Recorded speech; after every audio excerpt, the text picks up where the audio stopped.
Fala galera, tudo bem? Deixa eu chamar aqui o pessoal.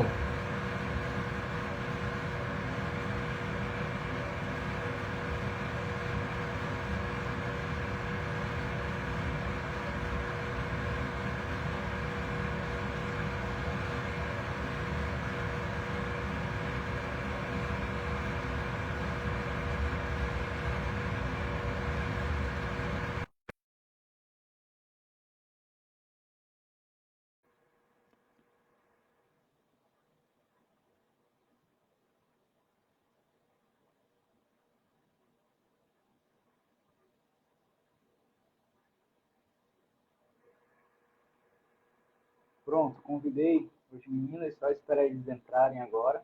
Eu acho, porque é a primeira vez que saiu aqui. Fala, Renan. Então, boa noite a todos.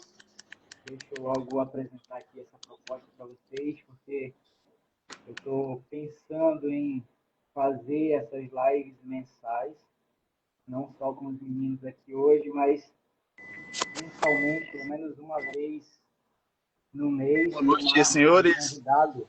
Tudo bem? Boa noite, Christian. Deixa eu só Chamar procurar um aqui onde está meu fone. Show. Chamar alguns convidados, né? Durante o Aham. mês, pelo menos uma vez no mês. Importante. Opa, o Brunão não está conseguindo participar, calma aí.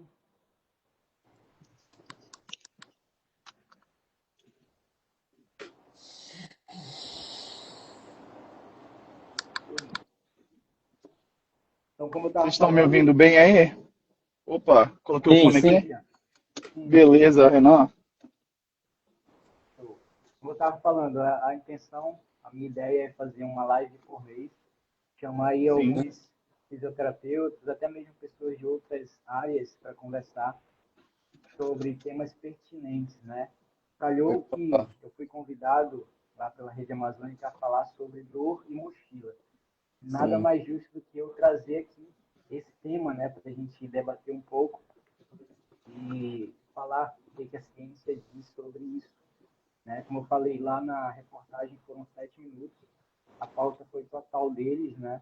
Eu consegui ainda falar algumas coisas sobre a parte científica ali, mas ficou um pouco que vago. Então, Sim.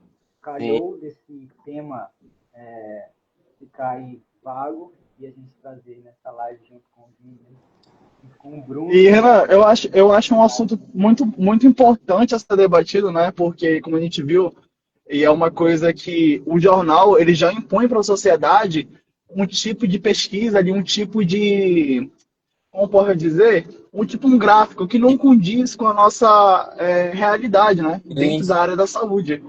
Então, por isso que eu acho que é muito válido a gente sempre, se tiver alguma reportagem, falar sobre, né? Por conta desses desvios de informações. E acaba que a população acaba acreditando no que vê realmente no jornal, né? Sim, Então, é eu um acho tema muito que válido. tem muito a ser falado, um tema bom, né? Que não deu para abordar tanto a questão do tempo, né? Que foi uma entrevista Sim. rápida. Mas é um tema que tem muita coisa. Ó, o Brunão chegou aí. Boa noite, Brunão. Fala, Bonão, boa noite, meu parceiro. Boa noite, pessoal. Tudo bem? Desculpa o atraso aí, não estava conseguindo a conexão, né? Ah, que Nada, isso, tranquilo. cara. Não Então, sei. só A para gente que pede desculpa por recapitular, chegar cedo, só para quando se continuar trata e de falar, você. né? A ideia realmente é fazer essas lives mensais, pegar aí um pouco da ideia do Brunão, né? Para a gente tentar conversar e gerar um pouco de conhecimento para os meus seguidores, para os meus pacientes também que me acompanham aqui, e para os pacientes das pessoas que vêm aqui também, né? Então, acho que é extremamente válido. Então, você aí que está assistindo, meu seguidor, quiser que eu chame alguém, é só indicar lá no meu direct para a gente conversar e tentar trazê-lo aqui, tá bom? Vamos começar a nosso debate de hoje, nossa conversa extremamente bacana com essas pessoas extremamente fantásticas, né? Aqui eu tenho o Vitor, o nosso estagiário aqui do consultório, acadêmico, né? Logo, logo ele vai se formar e vai estar formado como fisioterapeuta. Tem aqui o Christian, né? O nosso Opa! também fisioterapeuta que formou recentemente, vai colaborar agora Isso. com a gente no consultório. E agora, nosso parceiro de sempre, Bruno Rodrigues, nosso profissional de educação física. vai aí também ajudar a gente nesse debate, nessa conversa. Antes de começar, eu queria trazer 2 artigos aqui, né, que até mandei para os meninos, são 2 artigos muito bons.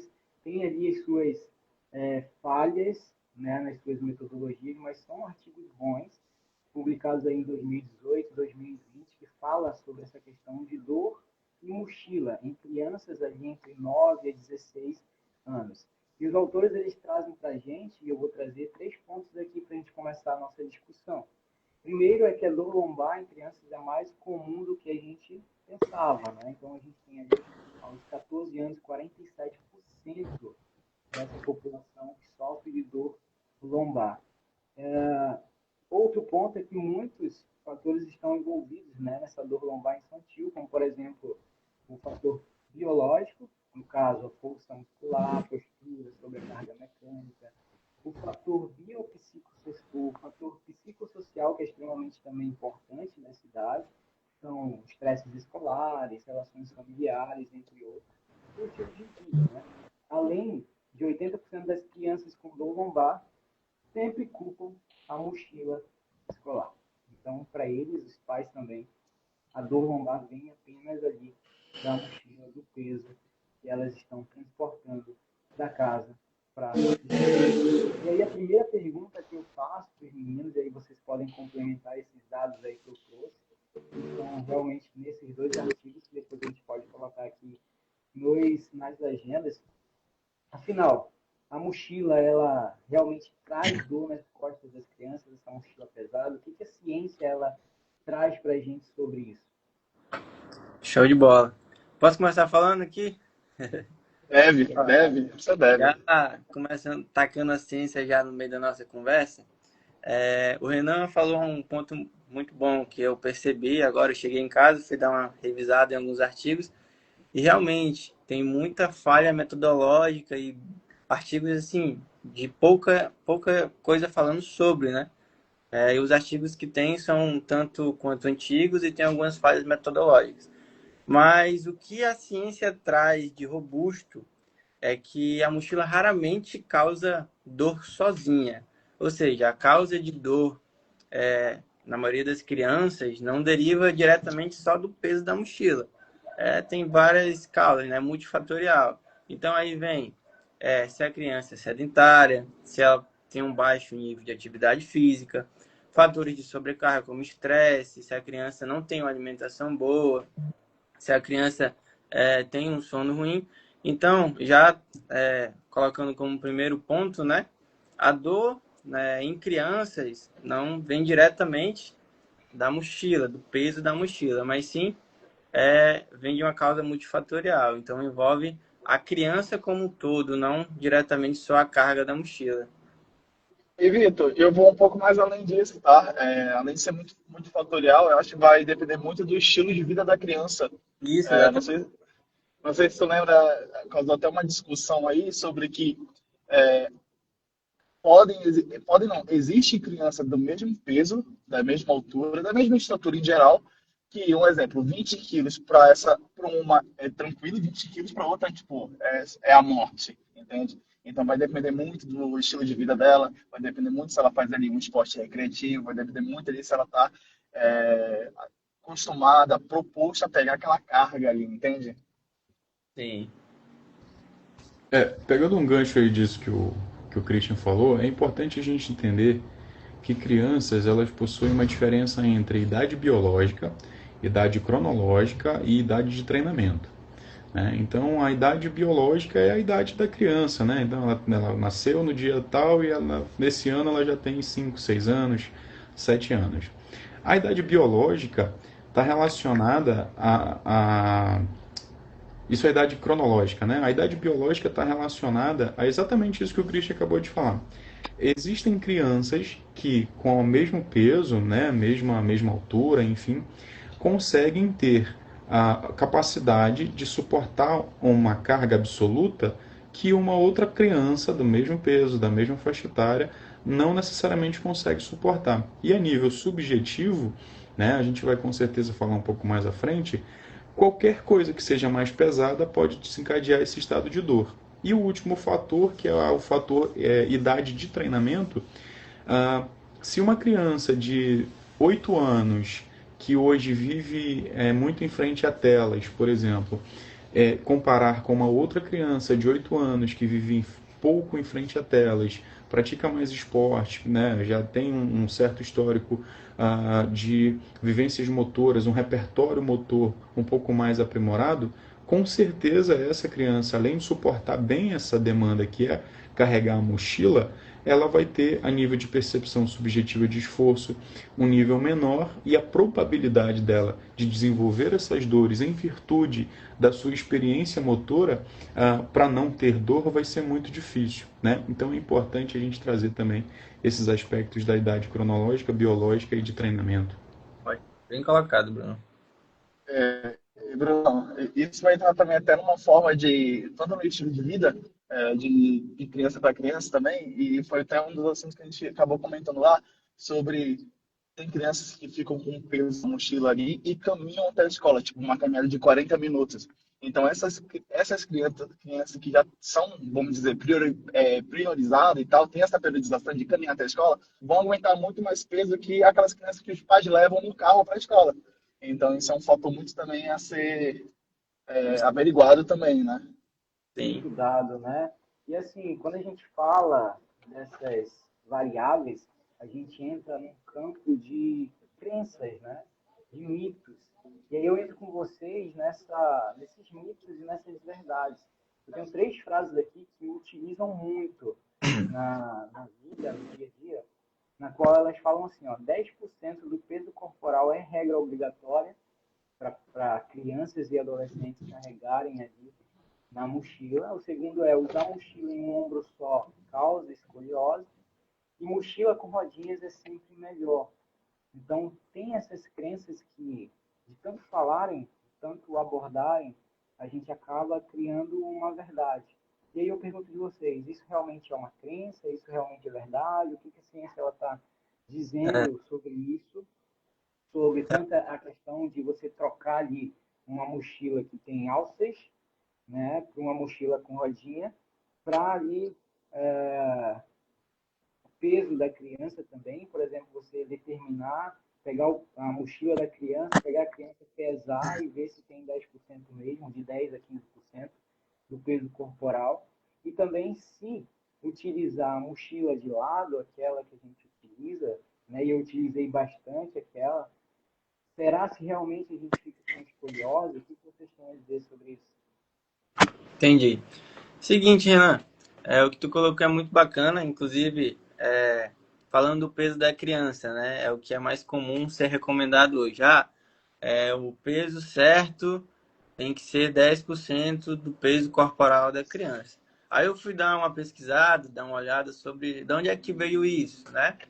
Isso surgiu nos primeiros estudos que começaram a realizar sobre o peso da mochila e os impactos que ele tinha biomecanicamente em crianças, né? Então surgiu essa estimativa, que as crianças levavam para as escolas um peso estimado de 10% a 22% do seu peso corporal. Então, começaram a fazer estudos com base nessas porcentagens, de 10% a 22%. São estudos mais antigos, ali de 2009, 2007, mais ou menos. Mas, desde aí, eles deixaram bem claro que não existe evidências comprovadas por exame de imagem que mostrem que o peso da mochila causa deformidades estruturais em crianças. Ou seja, então eles fizeram o estudo e descartaram isso. O que eles constataram é que a mochila deve ser transportada, né, ou seja, pela criança, né, de forma simétrica, né, para que haja uma melhor distribuição de carga. Então, existem estudos que falam sobre isso. Não diretamente, a criança deve levar 10% do seu peso corporal. Não, isso é A apenas pessoa é uma criança de 100 quilos, né? Isso. Isso é apenas uma estimativa que Não, e surgiu. aí se a gente parar para pensar, uma criança de 100 quilos, provavelmente ela está fora ali dos seus padrões, né? Dependendo ali da idade. E aí os músculos, as estruturas, elas estão enfraquecidas. e aí tu pega uma criança de 100 quilos e coloca ali E existe, 10% hein? do seu peso corporal, 10 quilos, por exemplo, essa criança vai sofrer muito. É tipo o IMC, né? E aí a gente tem um profissional de educação física que pode falar melhor pra gente sobre isso, essa questão de IMC, de 10% do peso corporal, acho que são bem semelhantes, né? Ah, sim, com certeza. Eu achei um pouco engraçada essa análise do Christian, né? Se for uma criança de 100 quilos, porque assim, por mais que pareça ser um tanto absurda, é verdade.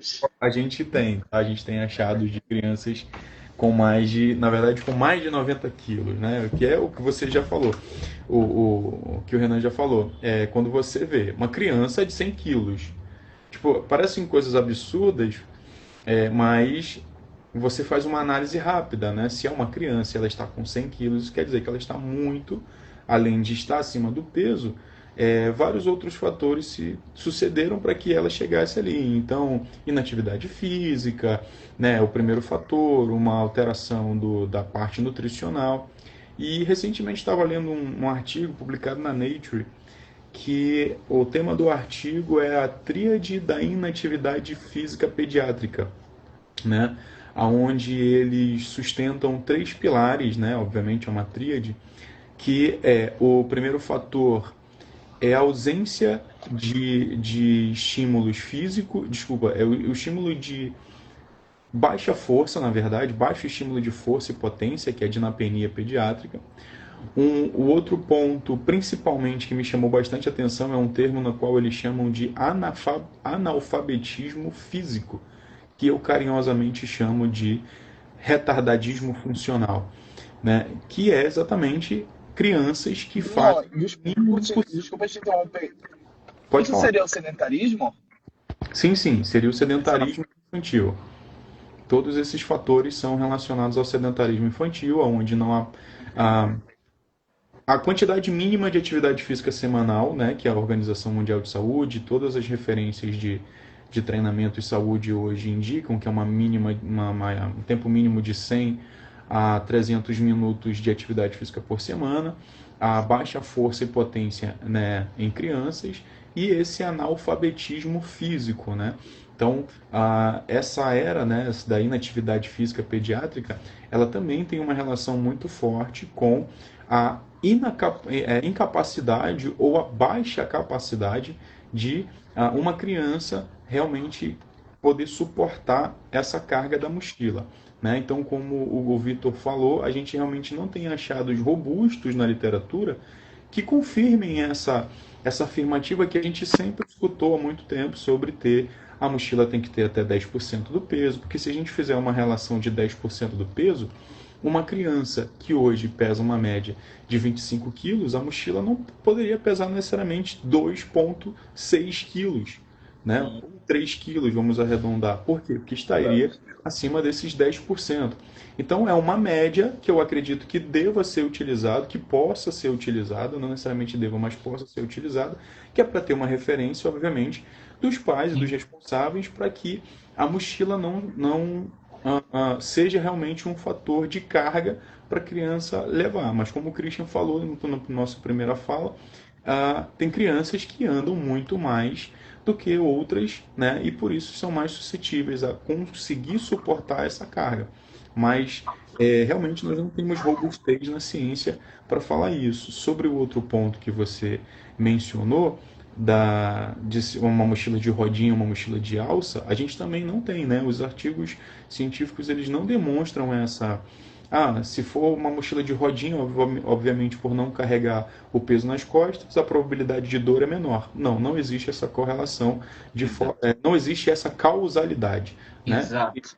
Então é importante a gente trazer isso com certeza. Exatamente. E é importante trazer essa questão da causalidade, porque nesses dois artigos, na verdade, em um artigo desses dois que eu falei para vocês, foram coletados muitos artigos transversais, observacionais, na qual eles não têm muito esse poder, né, de fazer essa causalidade entre dor e mochila.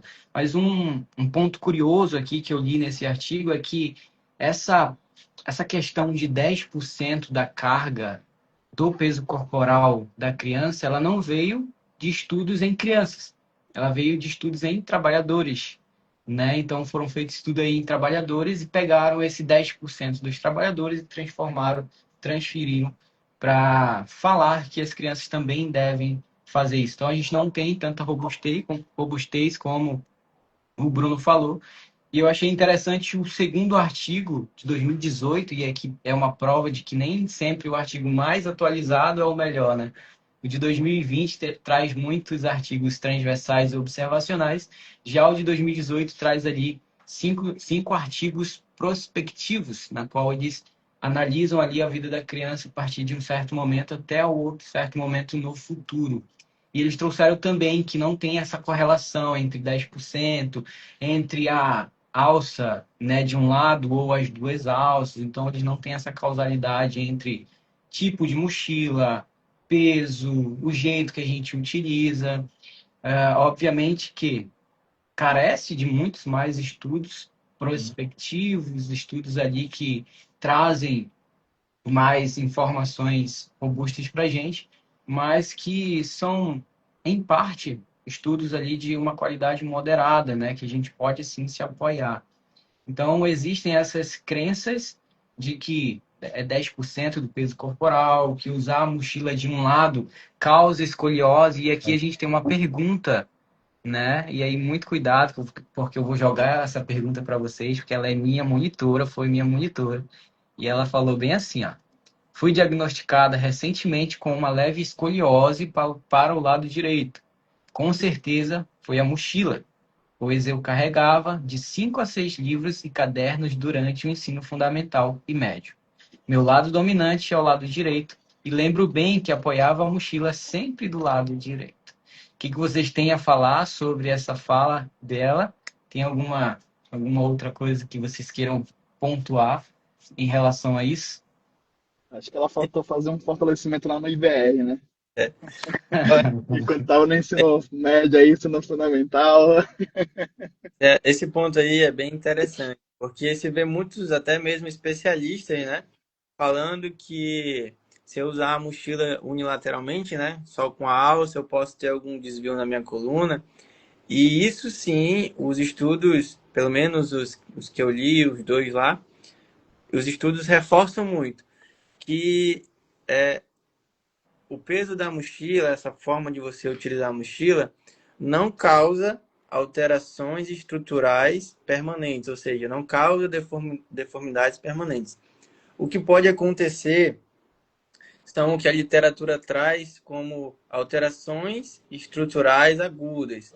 Ou seja, como a criança passa a sentir dor por diversos fatores, ela acaba adotando então uma postura antálgica. Então, o próprio peso da mochila, né, quando em excesso, faz ela adotar uma postura compensatória. Então, isso é o que a literatura traz como deformidades estruturais agudas, ou seja, que são reversíveis. No caso de deformidades estruturais permanentes, não tem nenhuma comprovação científica, ou seja, escoliose, lordose crônica, no caso seria hiperlordose, hipercifose, não existe comprovação científica que reforce esse argumento, entendeu? Exatamente, exatamente. E aí, para responder a Giovana, ou até para dar um adendo aqui em relação a isso que ela falou, eu trago aqueles 3 pontos de novo, né? Pelo menos dois. O terceiro que eu falei aqui, que 80% das crianças com dor lombar culpam a mochila escolar. Ou seja, isso criou uma crença disseminada de que mochilas pesadas são causa direta de dor lombar. Mas aí eu venho para o ponto 2, né? Que eles colocam assim, ó. Existem muitos fatores que podem influenciar a dor lombar infantil e alterações ali de posturas. O que pode ser isso? Os fatores biológicos, a força muscular, né? Como é que estava a tua força muscular de lá para cá? Como que era a questão postural? Como que era a sobrecarga mecânica? E aí, quando a gente fala de sobrecarga mecânica, a gente pode até concordar que se você passa muito tempo com a mochila de um jeito, obviamente que você pode sentir alguns tipos de dores, como aquela dor nociceptiva mecânica ou a química não inflamatória. Aí sim a gente pode realmente concordar. Mas alterações posturais a gente fica com o pé atrás. As questões psicossociais também, como, por exemplo, estresse escolar, relações familiares, aquela questão do será se eu vou passar? A pessoa fica muito ansiosa, então tudo isso também causa ali aqueles fatores psicossociais, aqueles estresses, né, que a gente tem durante tanto a faculdade quanto a escola.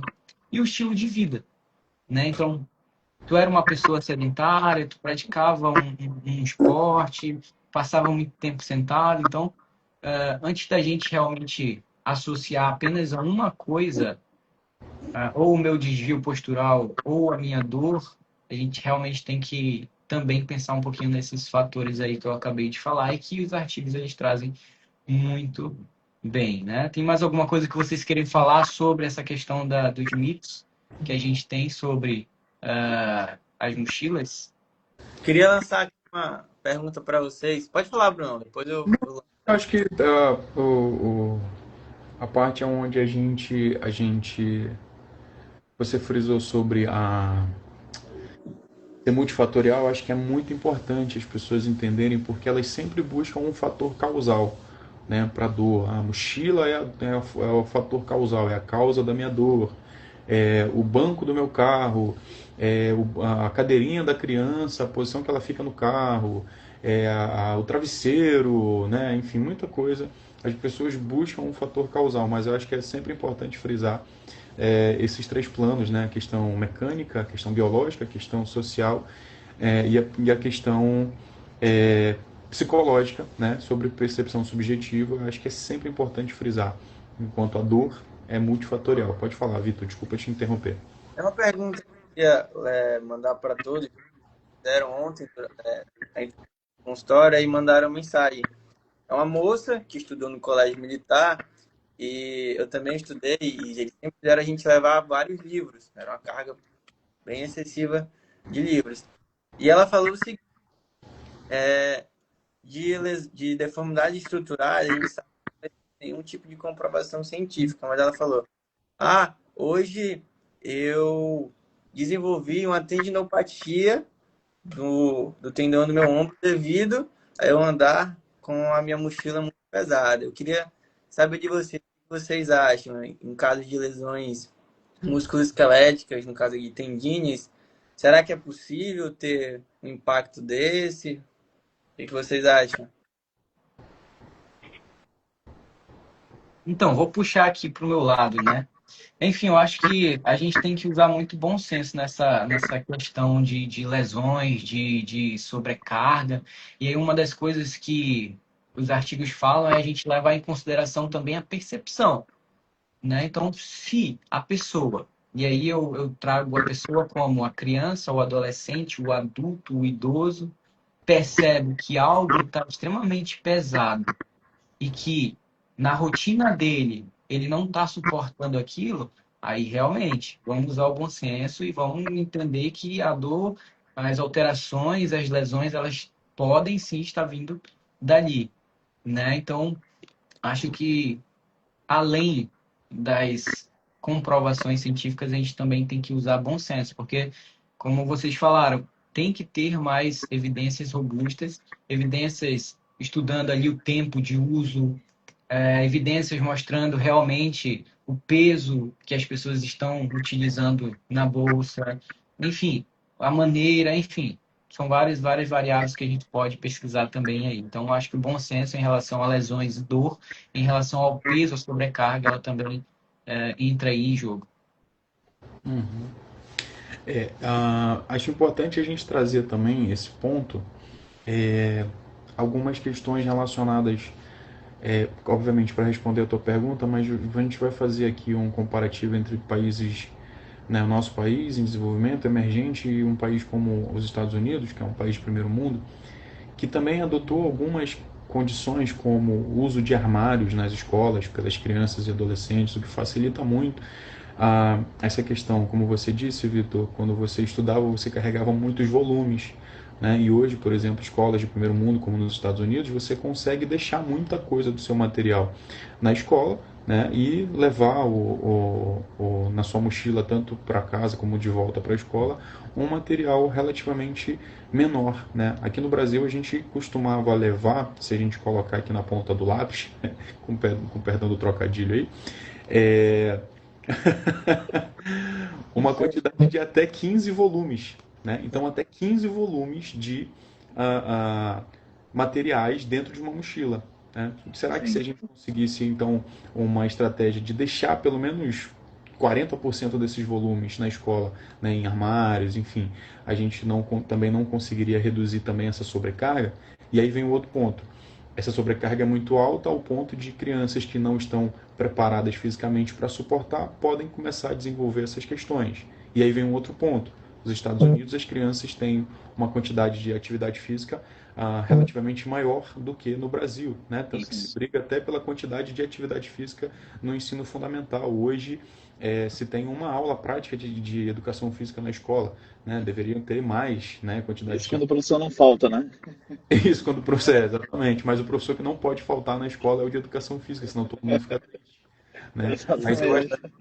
Mas eu acho que são muitos pontos que a gente vai puxando, vai puxando, vai puxando até encontrar ali, não um denominador comum, mas vários pontos que se a gente começar a consertar ali desde a base, quando chega no produto final, que seria a criança, né, carregando a mochila, a gente com certeza conseguiria diminuir aí essas condições de dores.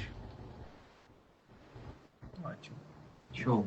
Só dando uma informação extremamente interessante, dentro do estudo de 2018, se eu não me engano, foi no European Journal of Pain.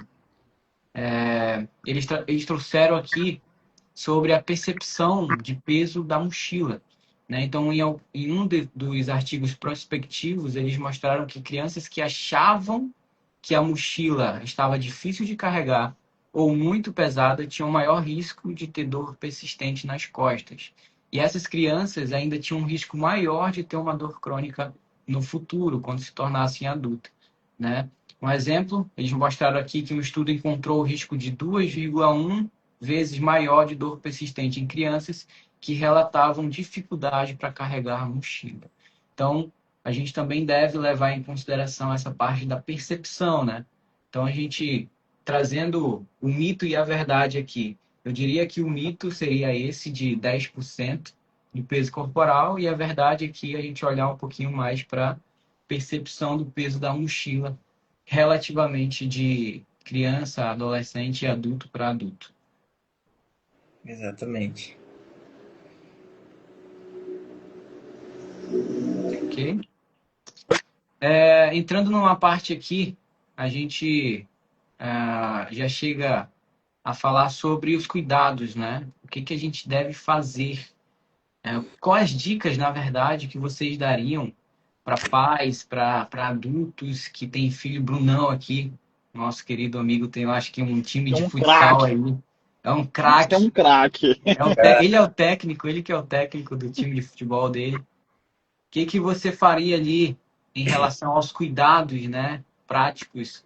Como organizar essa mochila, o que fazer para não gerar mais medo nas crianças, porque hoje em dia a gente tem pessoas muito catastrofizadas, né? Então, hoje não pode dobrar a coluna, hoje não pode agachar de uma maneira mais ali com peso nas costas, hoje não pode usar uma mochila mais pesada. Não pode agachar tão a quais fundo dicas também, né? práticas que você daria pro pessoal aí hoje? Cara, a primeira coisa para os pais é colocar o filho para fazer atividade física, né, cara? De alguma forma, né? Não precisa ser atividade física que todo mundo acha. Quando fala, pô, seu filho tem que fazer uma atividade física, as pessoas acham que a criança tem que ir para uma academia, né? Não, você colocar o seu filho para pular corda, para pular em cima do muro, para subir em árvore, para brincar de pega-pega, isso já é uma atividade física, que isso já entra como exercício físico, né, na verdade, não como uma atividade física, o que vai ajudar já a dar base para as crianças começarem a conseguir suportar essa demanda. É importante também entender uma parte do que vem acontecendo com as nossas crianças e os pais dessas crianças, que se você passar em frente a algumas escolas, obviamente um pouco mais escolas de classe média alta, você não vê crianças carregando as mochilas, né? As crianças não carregam as mochilas, normalmente quem carrega as mochilas das crianças são os pais. ou são as pessoas, enfim, são secretários, são babás, enfim, que fazem isso. E o fato de você não dar essa demanda para a criança também já é uma coisa ruim. E aí o outro ponto também importante que você citou é que crianças estão catastrofizadas. Então o pai fala, não, você não pode carregar essa quantidade, essa mochila está muito pesada. Quando o pai fala isso para a criança, olha, sua mochila está muito pesada. A criança já entende isso. A minha mochila está muito pesada. Ela já internaliza isso e isso passa a ter um um ponto de força muito grande quanto à sustentação. Ela vai saber que está pesada. Foi passado isso para ela e isso vai começar a desencadear questões de dores em virtude dessa catastrofização, né? Em virtude dessa crença que lhe foi passada.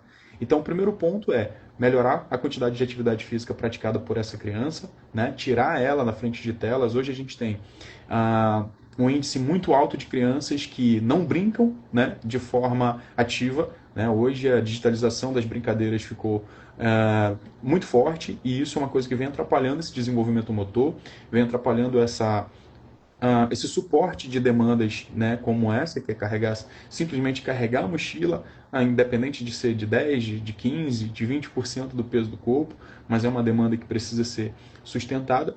E principalmente não passar essas crenças de que a mochila está pesada, você não pode dobrar sua coluna, você vai se machucar, enfim, tem que ter realmente esse cuidado, né, de reforçar que o corpo não é uma estrutura não é uma estrutura frágil, muito pelo contrário, e de que passar aqui para essa criança de que isso é o primeiro ponto, o primeiro passo, né, são os primeiros momentos que ela vai precisar sustentar alguma carga ao longo da vida, né, porque a vida não vai ser uma coisinha muito fácil, não vai ser essa escolinha bonita, aonde se ele perder no interclasse ele vai ganhar a medalha de segundo lugar ou de terceiro lugar. Não, a vida não é assim, ela não contempla, né, os perdedores, principalmente nessa condição de carregar carga. Então, os pais precisam tomar cuidado, desde a base de prática de atividade física e não gerar crenças limitantes, catastrofizando as crianças de que tudo está muito pesado, de que ela precisa tomar cuidado, que o corpo é frágil e não é assim que as coisas funcionam.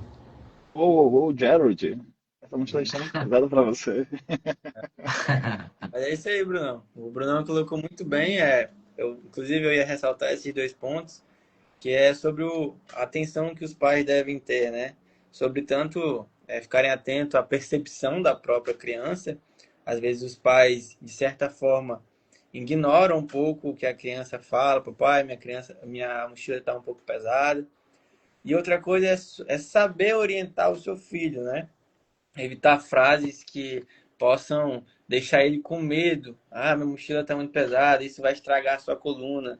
Eu lembro que eu já escutei isso muitas vezes quando eu era mais novo, de professores, enfim, de várias pessoas.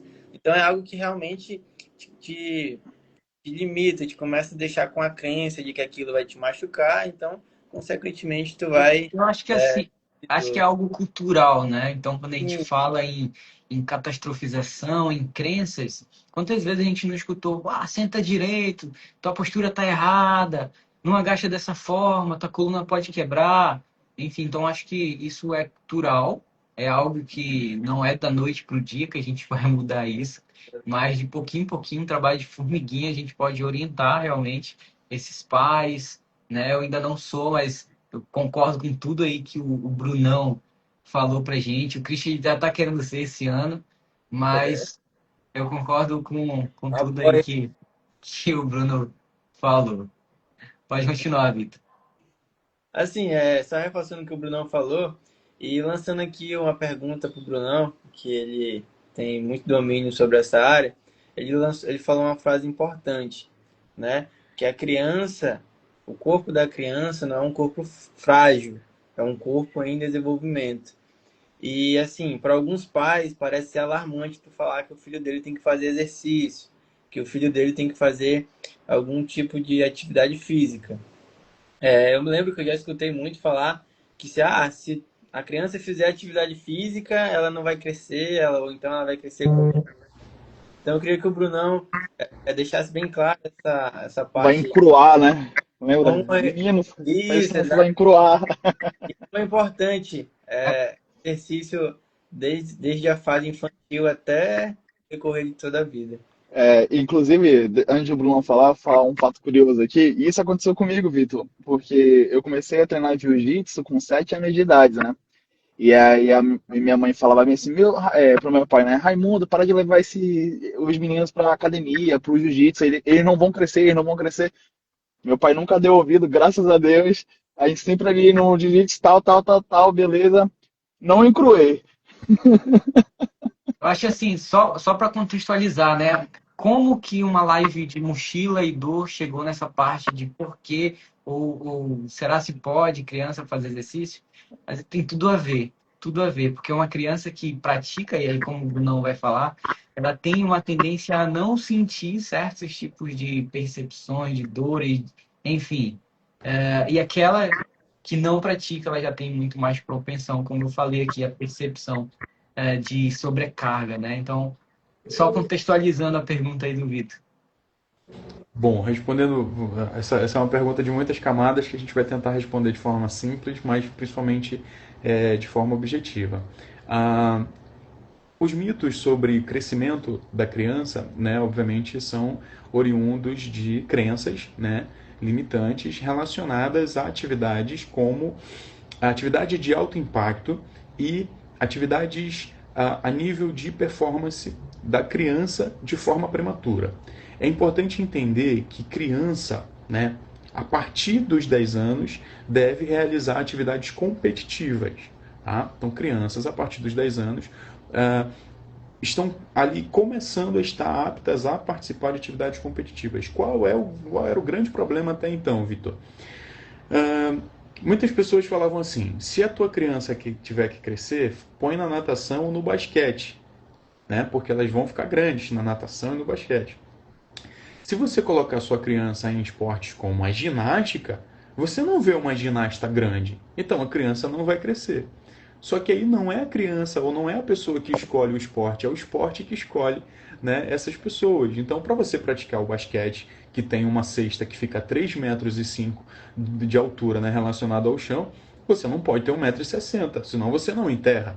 Né? Então, mas claro, você pode acertar, arremessar, ser muito bom de pontaria, enfim. Então as pessoas acreditavam nisso. Né? Porque a ginástica tem muito impacto e por isso a criança não cresce.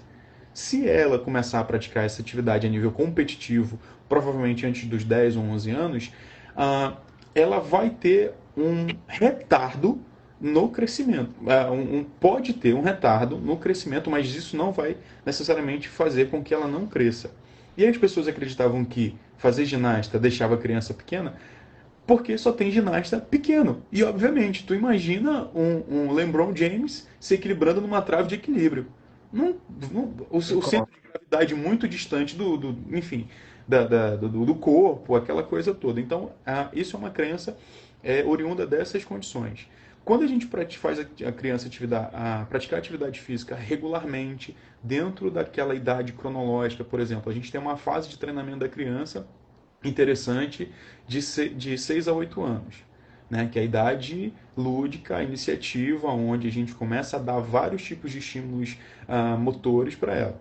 De 8 a 10 anos, a gente começa a trazer especificidade para a criança, atividades específicas, gestos desportivos específicos, né? Movimentos de levantamento de peso, base, para onde que elas começam a desenvolver. E a partir dos 10 anos, aí a gente coloca realmente ações competitivas para que essa criança comece a se preparar realmente e inicie as atividades de competição. Então, segue-se esse padrão. Só que no Brasil a gente não tem essa ideia de que criança precisa começar a treinar isso desde cedo. Aqui a criança pode brincar, ela não pode treinar. Aqui criança tem que fazer atividade lúdica, como o Christian, que fez jiu-jitsu, que fez karatê, que fez judô, e isso é muito importante, sim. Mas a criança também tem que fazer a parte de fortalecimento específico, né? Fazer força vai atrapalhar o crescimento da criança? Não, muito pelo contrário. Fazer força vai gerar impacto ósseo, o que vai melhorar ainda mais, né, essa densidade mineral óssea da criança para ela crescer. E quanto de carga? Obviamente, uma quantidade de carga que não impacte negativamente Tolerável. no fechamento das epífises. Né? Ah, mas criança se machuca muito em treinamento. Outro mito, isso é oriundo dos Estados Unidos, aonde nas academias e muitas pessoas têm pesos em casa, muitas crianças sem supervisão acabavam praticando atividade e se machucando, tendo fraturas, tendo contusões mais sérias. Não acontece isso no Brasil, por exemplo, que em todos os centros de treinamento nós temos profissionais acompanhando, mas nem todos os profissionais no Brasil estão aptos a prescrever treinamentos para crianças, o que é um problema. Mas a gente pode melhorar com tudo isso. Então, a nível geral, isso é um grande mito. Praticar atividade física regularmente com crianças a partir dos 5, 6 anos é ótimo, obviamente, desde que seja muito bem estruturada e com controle de carga. É ótimo para o crescimento, não atrapalha em absolutamente nada, inclusive, falando agora para caso escolar, crianças que praticam atividade física têm muito melhor rendimento escolar do que crianças sedentárias. Sim, pegando esse gancho, Bruno, de atividades físicas, de hábitos saudáveis, queria perguntar aqui do Christian, já que ele tocou no assunto lá no início, sobre questão do sedentarismo, enfim. Quando a criança ou adolescente ele já tem dor, que ele relaciona com o peso da mochila, a sobrecarga ali, o que fazer? Os exercícios eles vão ajudar? O que vai ajudar essa criança a aliviar essas dores? Diminuir a carga da mochila? Renan, acredito que o diminuir a carga da mochila vai ser ali o último fator, sabe? Como a gente sabe, o século que a gente vive, a década que a gente vive, as crianças, a dor ela não está só relacionada ao único fator do fortalecimento. Ela vai estar relacionada à qualidade do sono da criança e à qualidade da alimentação da criança. Então, hoje em dia, nossas crianças, até mesmo os adultos, mas acho que provavelmente a prevalência é muito maior em crianças, as crianças não se alimentam saudavelmente como elas se alimentavam antigamente. E as crianças não dormem tão bem como dormiam antigamente. Então, tipo, antes de 7 horas da noite, minha mãe falava, ó, dormir. Não, não, dormir. Então, hoje em dia tem criança que já vira a madrugada no celular e tem menos de 8 horas de sono por dia. Então, essa questão dessa qualidade de vida também vai estar nesses dois instintos biológicos, né? Que é a alimentação e o sono também da criança. Se não for regulado, a criança pode ser ali o triatleta, fazer um monte de coisas. Se essa alimentação e o sono dessa criança não tiver regulado, não tiver ali em regime ali também, essa criança vai sentir dor também, culpando também a mochila dela. Em questão de atividade física, o exercício tem também, sim, que pode ajudar a aliviar, associando também a esses três fatores de alimentação, exercício e sono também, podendo ser os três ser mesclados. E geralmente o que a criança tem que fazer, além de ser acompanhado por um profissional, além de ser feita uma avaliação, claramente, mas assim, em casa mesmo, o profissional passar uma mobilização, o pai ali fazer ali uma sensibilização ali da região periférica, da pele ali, e outras questões também que ele pode fazer, outros exercícios também que ele pode estar fazendo em casa dessa criança, junto com os pais também. E os pais, eles precisam ser exemplo também, né? Muitos pais aí acabam falando que meu filho não pratica atividade física, meu filho não faz isso, mas nada aquilo, não se alimenta direito, mas aí, como que é o pai? O pai está dando exemplo para aquilo, o pai está dando exemplo de como ser uma pessoa saudável, uma pessoa sem dor, não. Então o filho vai ser, os pais sempre vão ser os filhos sempre vão ser o reflexo do pai. E aí, então tem muito também a questão dos pais também, o responsável ter essa dinâmica na casa também. Sim, concordo plenamente. Eu acho que essa questão a gente tinha tocado aqui no consultório, né? Que se você quer que os seus filhos façam algo, você dê o exemplo, né? E eu acho, trazendo para a parte do consultório, a gente deveria ser assim também, né? Então, quando a gente faz um tratamento, por exemplo, de dor pautado em hábitos saudáveis, a gente também tem que ter esses hábitos saudáveis, para que o nosso paciente ele enxergue a gente como um exemplo, como realmente seja um reflexo nosso, né? Já são 40 minutos de live aqui, 40 eu acho, 50. E aqui tem uma pergunta da Giovana e eu vou deixar logo, óbvio, para ele, né? Para o Vitor responder. Quais sinais clínicos indicam que a dor relatada pela criança exige intervenção fisioterapêutica precoce e não apenas observação? Uma boa pergunta, hein? Excelente pergunta. Muito Uma boa. excelente pergunta. Ó, Pode responder. depois eu passo para vocês darem uma pincelada também. Mas assim, já foi abordado sobre dor na criança, os fatores da vida da criança e algumas recomendações.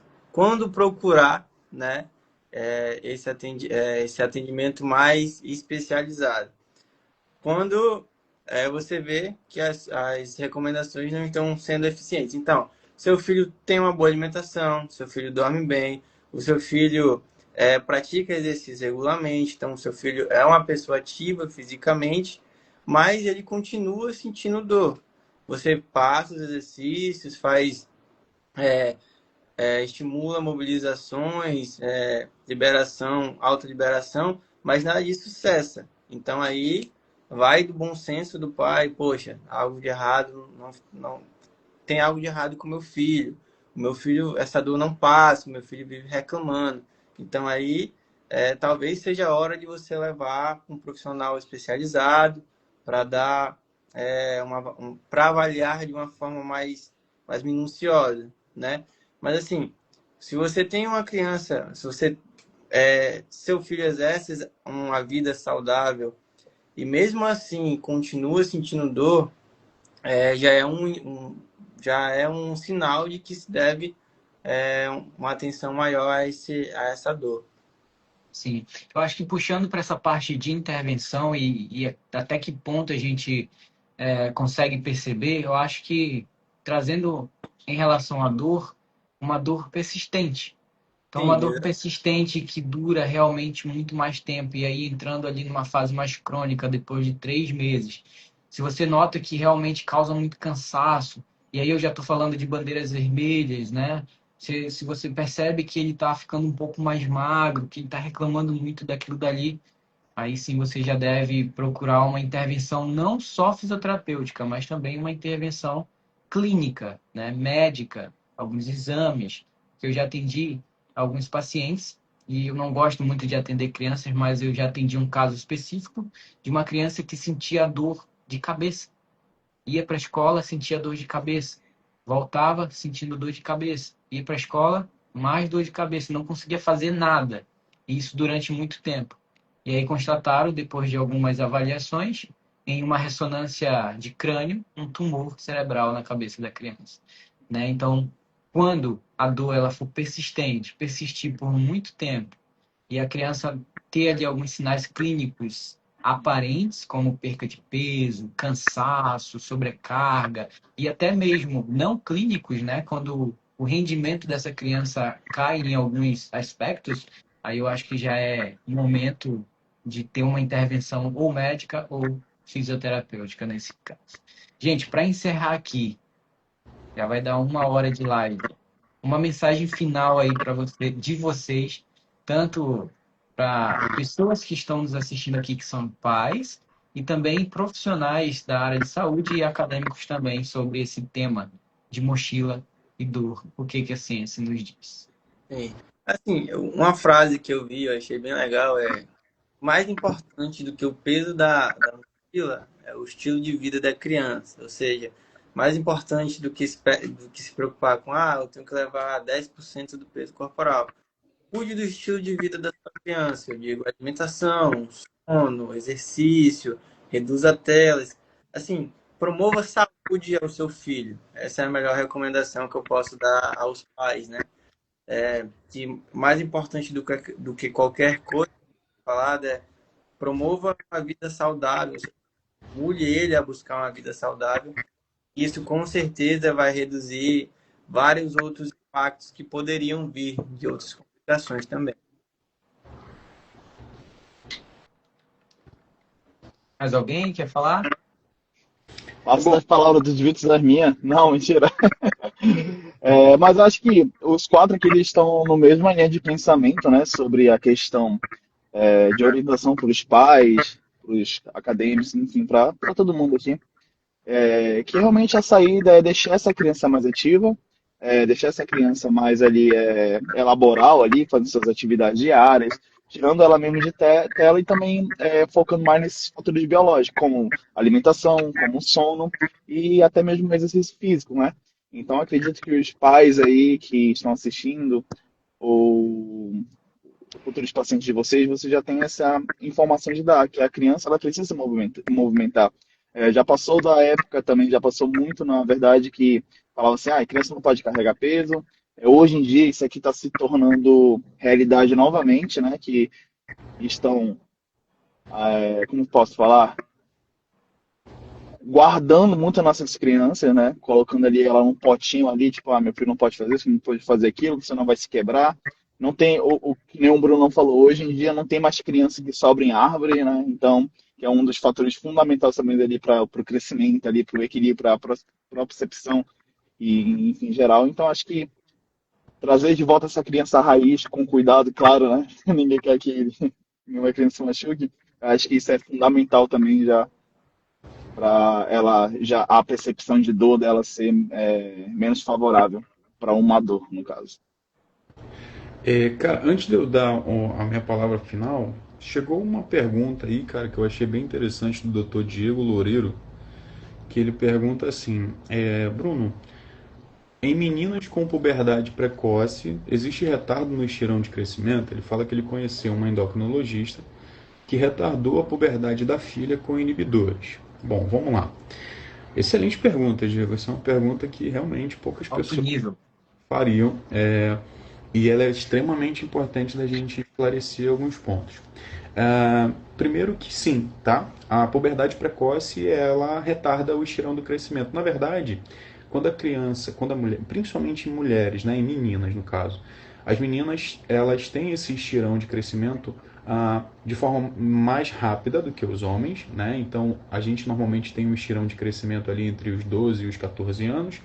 As meninas já têm esse estirão de crescimento ali entre 10, 12 anos, algumas entre 9 anos, enfim. O que é essa puberdade precoce em meninas, né? A puberdade precoce em meninas, ela é a partir dos 8 anos, né? Então, quando meninas entram na idade púbere, entram na fase púbere, na verdade, por volta ali dos 10, 11, 12 anos, que é o comum de acontecer, até 13 anos, enfim. Quando isso acontece muito antes dos 10 anos, isso a gente chama de puberdade precoce. E isso atrapalha, porque aumenta muito a produção de estrogênio e isso acaba fechando as epífises ósseas e atrapalha, então, a condição de crescimento dessas meninas. Isso é saudável? Eu acho que algumas pessoas podem se perguntar, mas é saudável porque ela inibiu, né? Ela retardou a puberdade da filha com inibidores. Isso é saudável, obviamente, mas deve se respeitar alguns critérios. Tá? E aí, como o Renan disse, aí são critérios médicos, né, onde eles devem observar. Então, por exemplo, esse é um ponto, se a puberdade de forma precoce chegou próximo, por exemplo, aos 8 anos de idade, se as características sexuais dessa menina, né, enfim, genitália, crescimento de seios, isso vem também de forma muito precoce. A gente tem uma análise que é a idade óssea da criança também. Isso também, se estiver muito avançada, é um fator, um critério onde a gente analisa a possibilidade de retardar com inibidores. Então, sim, tá? A puberdade precoce, ela gera um retardo no estirão de crescimento. Não é muito comum acontecer, mas pode acontecer. Então, se a gente estiver aqui falando além de, obviamente, fisioterapeutas e profissionais de educação física, a gente também está falando com pais, observem esses sinais com as suas filhas, tá bom?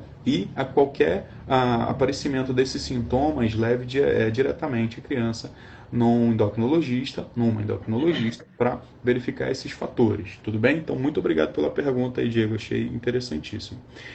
Para a gente finalizar, né, minha fala final, acho que é bem importante, o que o Vitor falou sobre não necessariamente dar muita importância para a mochila, mas sim para a atividade física da criança, para a condição física da criança, se ela é ativa, se ela não é.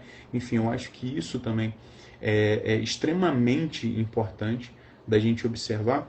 Eu acho que também a gente precisa entender que os pais precisam dar mais movimento para os filhos, serem mais exemplos para os filhos, E uma coisa interessante, Renan, vou contar para você. Quando eu decidi ser pai, né? Vou engravidar, Tudo aí, vou tudo aí. engravidar minha esposa, né?